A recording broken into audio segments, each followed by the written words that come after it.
गाजियाबाद में एक बदमाश था कादिर, वो सारी लग्जरी गाड़ियां चुराता था। उसको पकड़ने जब पुलिस की टीम गई, पूरे गांव वालों ने मिलकर पुलिस पे हमला कर दिया। पुलिस वाले घायल हुए और उसमें सिपाही सौरभ कुमार बलिदान हो गए। ये हो रहा है भारत के अंदर कि पुलिस के ऊपर गांव के लोग हमला कर रहे, अपराधियों को छुड़ा रहे। दूसरी घटना मणिपुर से, वहां पे कुलदीप पुनिया जी को आतंकवादियों ने मार दिया। तीसरी घटना गोरखपुर से, 25 किलो दूध से 40 कुंतल पनीर बन रही है। 25 किलो दूध और पनीर कितनी बनी? 40 कुंतल। सारे जहरीले सामान पड़े हुए हैं। आप जरा सोचिए, 40 कुंतल पनीर जो लोग खाएंगे उनके शरीर में क्या होगा, उनकी किडनी का क्या होगा, उनके लीवर का क्या होगा, उनके बाकी शरीर के अंगों का क्या होगा। ये सब भारत में क्यों चल रहा है जानते हैं? क्योंकि यहाँ का सिस्टम घटिया है।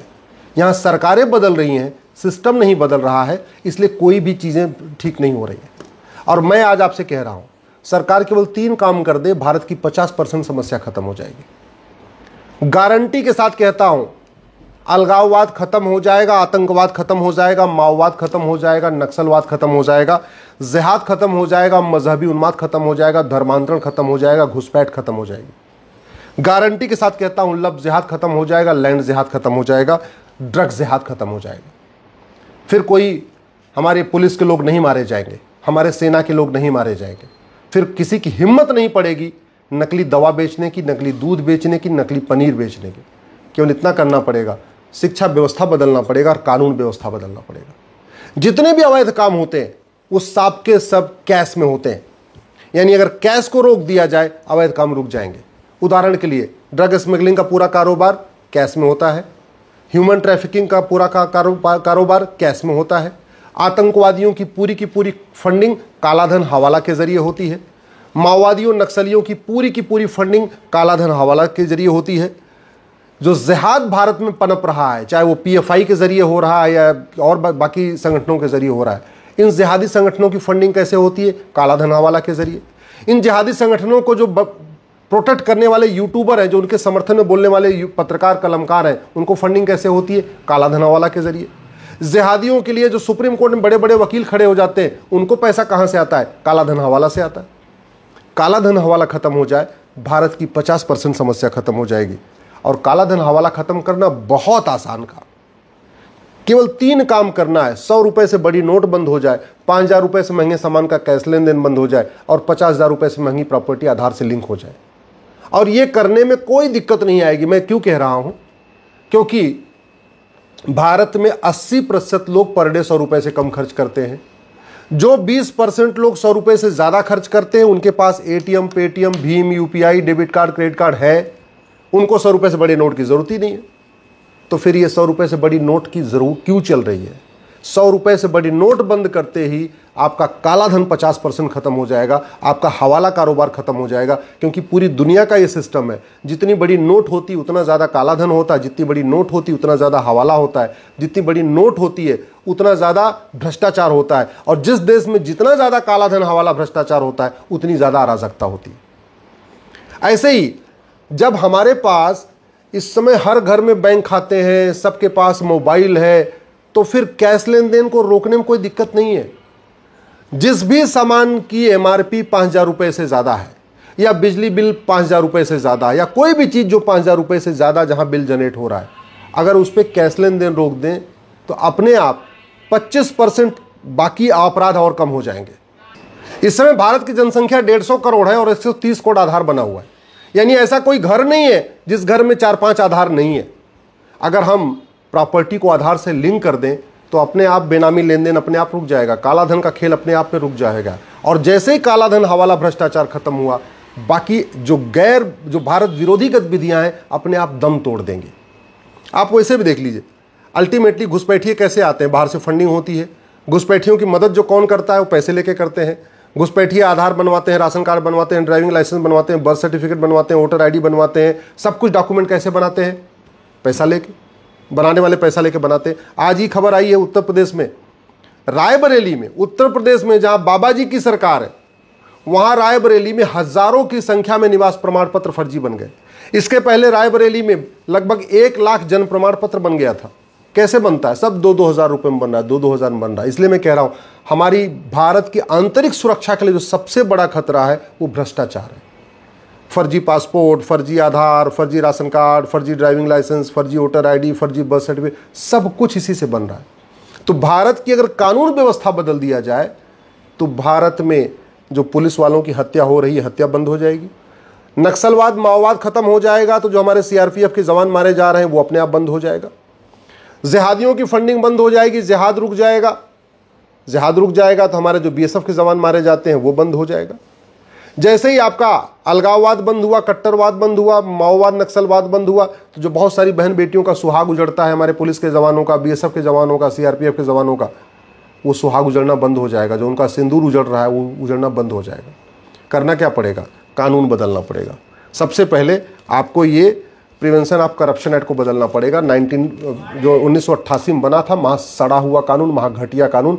ऐसा घटिया सड़ा हुआ कानून है, 70,000 करोड़ का कॉमनवेल्थ घोटाला हो गया, 1,76,000 करोड़ का 2G घोटाला हो गया, 1,86,000 करोड़ का कोयला घोटाला हुआ।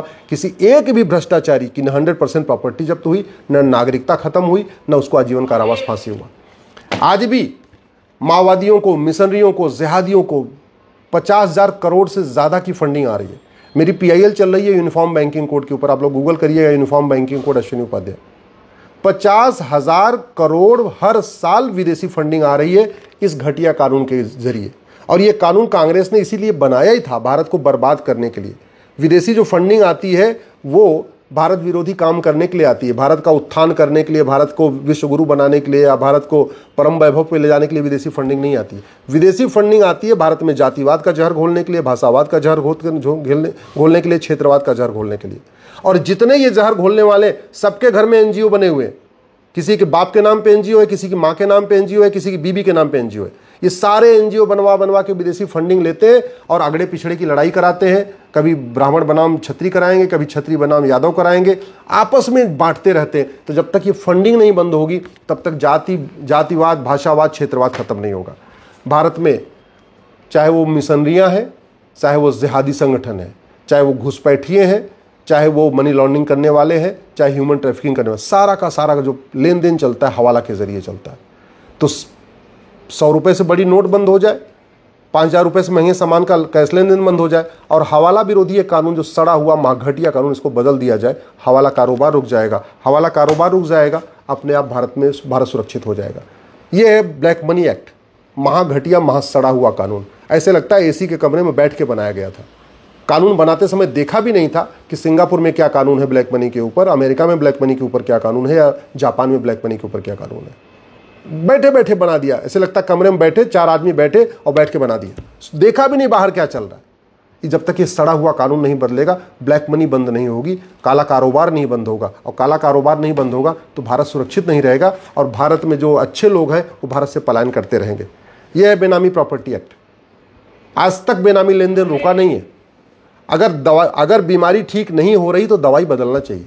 अगर बेनामी लेन देन रोक नहीं लग रहा है तो करना क्या चाहिए? इस कानून को बदलना चाहिए। दुर्भाग्यवश बेनामी लेन देन भी नहीं रुक रहा है और हम कानून भी नहीं बदल रहे।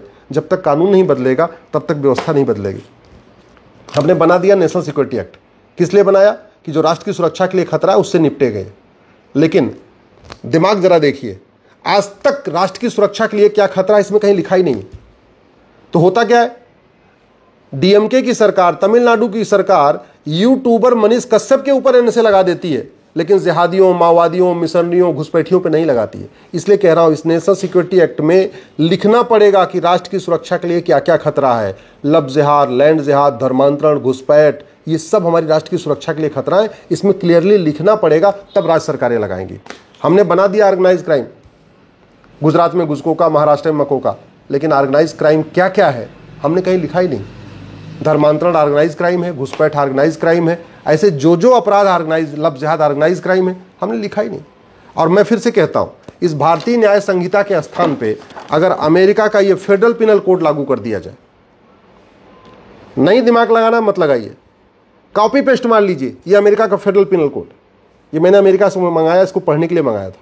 केवल इस भारतीय न्याय संहिता के स्थान पे ये कानून लागू हो जाए, में 50% अपराध खत्म हो जाए, क्रिस्टल क्लियर। जज चाह के भी किसी को जमानत नहीं दे पाएंगे, जजों की मनमानी बंद हो जाएगी। आराम से बहुत अच्छी तरीके जांच भी पूरी हो जाएगी टाइम पे और सबका जो है फैसला भी हो जाएगा। पूरी दुनिया ने नार्को पॉलीग्राफ ब्रेन मैपिंग कानून बना लिया, झूठ को गंभीर अपराध घोषित कर दिया। हमने आज तक झूठी गवाही को गंभीर अपराध नहीं घोषित किया, झूठी जांच को गंभीर अपराध घोषित नहीं किया, झूठी एफआईआर को गंभीर अपराध घोषित नहीं किया, झूठ पकड़ने के लिए नार्को पॉलीग्राफ ब्रेन मैपिंग कानून नहीं बनाया। जब तक कानून नहीं बदलेंगे तब तक व्यवस्था नहीं बदलेगी। हमारे पुलिस के जवान भी मरते रहेंगे, हमारे सेना के जवान भी मरते रहेंगे, सीआरपीएफ के जवान भी मरते रहेंगे और नकली दूध, नकली घी, नकली पनीर, नकली मावा, नकली मिठाई खा खा के आम जनता भी मरती रहेगी। पुलिस एक्ट 1861 का चल रहा है आज तक, क्यों नहीं बदल रहे हैं इसको? सिंगापुर वाला कानून हम क्यों नहीं अडॉप्ट कर लेते? अमेरिका का कानून क्यों नहीं अडॉप्ट कर लेते? दुनिया के और देशों में पुलिस एक्ट बने हुए हैं, क्यों नहीं हम पुलिस को स्वतंत्र और निष्पक्ष बना रहे? क्यों हमने पुलिस को सत्ता का गुलाम बना के रखा हुआ है? जब तक कानून नहीं बदलेगा व्यवस्था नहीं बदलेगी। लोग फर्जी कॉन्ट्रैक्ट से परेशान होकर आत्महत्या कर रहे हैं और फिर भी ये फर्जी कॉन्ट्रैक्ट देखिए 1872 का है, आज भी चल रहा है 1872 कानून। सोचिए, चंद्रमा पे पहुंच गए, अग्नियान, सूर्ययान, मंगलयान बना लिया, सूर्य पे जाने की तैयारी चल रही है, लेकिन कानून 1872 वाला चल रहा है, जिसके कारण बहुत सारे बिजनेसमैन आत्महत्या कर लेते हैं इस घटिया कानून के कारण।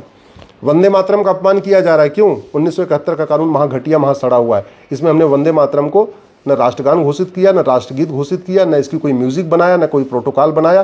तो जब देखो तब लोग वंदे मातरम का अपमान करते रहते हैं। जंगलों पे कब्जा होता जा रहा है, क्यों? 1927 का कानून चल रहा है। सोचिए जरा, कहां से कहां पहुंच गए। कानून 1927 का, फॉरेस्ट एक्ट 1927 आपको दिख रहा होगा, ये कानून चल रहा है, आज भी चल रहा है। भारत की एकता अखंडता की रक्षा के लिए हमने यूएपीए बना दिया, अनलॉफुल एक्टिविटी। लेकिन अनलॉफुल एक्टिविटी क्या है इसमें हमने लिखा ही नहीं। लब जिहाद अनलॉफुल एक्टिविटी है, ड्रग जिहाद अनलॉफुल एक्टिविटी है, लैंड जिहाद अनलॉफुल एक्टिविटी है, घुसपैठ अनलॉफुल एक्टिविटी है, धर्मांतरण अनलॉफुल एक्टिविटी है, कहीं लिखा ही नहीं है। नतीजा क्या है? यूएपीए लग ही नहीं रहा है। यूएपीए केवल आतंकवादियों पे लग रहा है, जबकि आतंकवाद से ज्यादा खतरा हमारे लिए लब जिहाद, लैंड जिहाद, ड्रग जिहाद, घुसपैठ जिहाद, धर्मांतरण जिहाद, जनसंख्या जिहाद है। आतंकवादियों से सेना लड़ लेगी। भारत के अंदर जो जिहाद चल रहा है इसके लिए तो कानून बनाना पड़ेगा। कानून ही लड़ेगा ना, व्यक्ति तो नहीं लड़ सकता। हमने कानून बदला ही नहीं। रिप्रेजेंटेशन ऑफ पीपल एक्ट ऐसा बना दिया है, गुंडे, बदमाश, मवाली, अनाड़ी, माफिया, शराब बेचने वाले, अय्यासी करने वाले, ये सांसद बन रहे हैं, विधानसभा विधायक बन रहे हैं, पार्षद बन रहे हैं, प्रधान बन रहे हैं। क्यों? कानून 1950-51 वाला चल रहा है। अंग्रेज बना के गए थे, हमने उसको बदला नहीं। मुझे समझ में नहीं आता, कानून बदलने में कोई लागत नहीं आती, फिर कानून हम क्यों नहीं बदल रहे? 6 करोड़ घुसपैठिए आ गए, क्यों? 1946 वाला कानून, महा सड़ा हुआ कानून, महा घटिया कानून, पूरी दुनिया में इससे घटिया कानून कोई नहीं है। 6 करोड़ घुसपैठिए आ चुके हैं, पूरी भारत को बर्बाद करने पर तुले हुए, इसके बाद भी कोई चिंता नहीं है। राइट टू एजुकेशन एक्ट बना दिया, फिर भी हमने मदरसे नहीं बंद किए, हमने मिशनरी स्कूल नहीं बंद किए, हमने मैकाले सिस्टम नहीं बंद किया, हमने मॉन्टेसरी सिस्टम नहीं बंद किया। अरे भारत में अगर गुरुकुल वैदिक शिक्षा व्यवस्था नहीं लागू होगी तो क्या पाकिस्तान उसको लागू करेगा? क्या जापान में गुरुकुल वैदिक शिक्षा व्यवस्था लागू होगी या बांग्लादेश गुरुकुल शिक्षा व्यवस्था लागू करेगा? ये हमें अधिकार है। हम क्यों नहीं राइट टू एजुकेशन को राइट टू इक्वल एजुकेशन बना देते हैं और भारत में एक समान शिक्षा लागू करते कि चाहे गरीब हो अमीर किताब एक होगी? क्यों हम एजुकेशन माफियाओं के हवाले हमने पूरा शिक्षा मंत्रालय कर दिया है?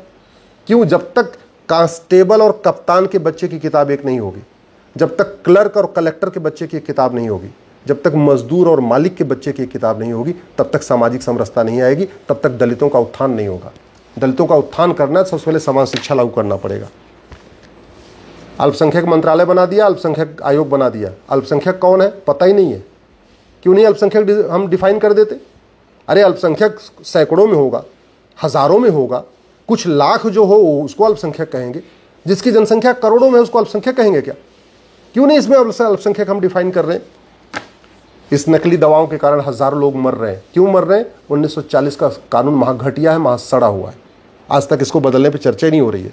जासूसी चल रही है, जबरदस्त जासूसी हो रही है, हजारों की संख्या में जासूस पकड़े जाते हैं। क्यों पकड़े जाते हैं और कुछ क्यों बंद क्यों नहीं हो रही है? 1923 का ऑफिसर सेक्रेट एक्ट है, इसमें जासूसों को अधिकतम 3 साल की सजा होगी या जुर्माना, मैक्सिमम 3 साल या जुर्माना। यानी कोई बड़ा वकील आ गया, कोई भूतपूर्व कानून मंत्री टाइप का वकील आ गया तो वो कुछ जुर्माना देकर छुड़ा लेगा। क्यों नहीं इस कानून को बदल रहे? कितने जासूस भारत में एक्टिव हैं, पैसे के लिए जासूसी कर रहे हैं। और सबसे बड़ी बात ये, हमारी युवा पीढ़ी बर्बाद हो रही है, नशेड़ी बन रही है, गांव के गांव नशेड़ी होते जा रहे हैं। अब तो ड्रग के जरिए कन्वर्जन कराया जा रहा है। क्यों नहीं हम नशा तस्करों को फांसी देने के लिए कानून बना रहे हैं? क्यों नहीं हम नशा तस्करों के 100% प्रॉपर्टी जब्त करने के लिए कानून बना रहे हैं? क्यों नहीं हम नशा तस्करों की नागरिकता खत्म करने के लिए कानून बना रहे हैं? ये नागरिकता वाला कानून बना तो दिया हमने, 1955 में नेहरू जी ने बनाया था। ऐसा सड़ा हुआ कानून बनाएगा, आज तक किसी की नागरिकता खत्म ही नहीं हुई, न किसी जासूस की, न गद्दार की, न माओवादी की, न नक्सली की, न जिहादी की, किसी की नागरिकता खत्म नहीं हुई। ऐसे सड़े हुए कानूनों को जब तक नहीं बदला जाएगा, न भारत सुरक्षित होगा, न भारत सबल होगा, न भारत विश्वगुरु बन पाएगा, न भारत आत्मनिर्भर हो पाएगा, न भारत विकसित हो पाएगा, न भारत परम वैभव को प्राप्त हो पाएगा। सिस्टम बदलना पड़ेगा। सरकार बदलने से व्यवस्था नहीं बदलती है, व्यवस्था बदलने से समाज बदलेगा, और समाज बदलेगा तब हमारे जो पूर्वज थे, गुरु गोलवलकर जी, डॉक्टर हेगडेवार जी, बाबा साहब अम्बेडकर, तब उनका सपना साकार हो पाएगा।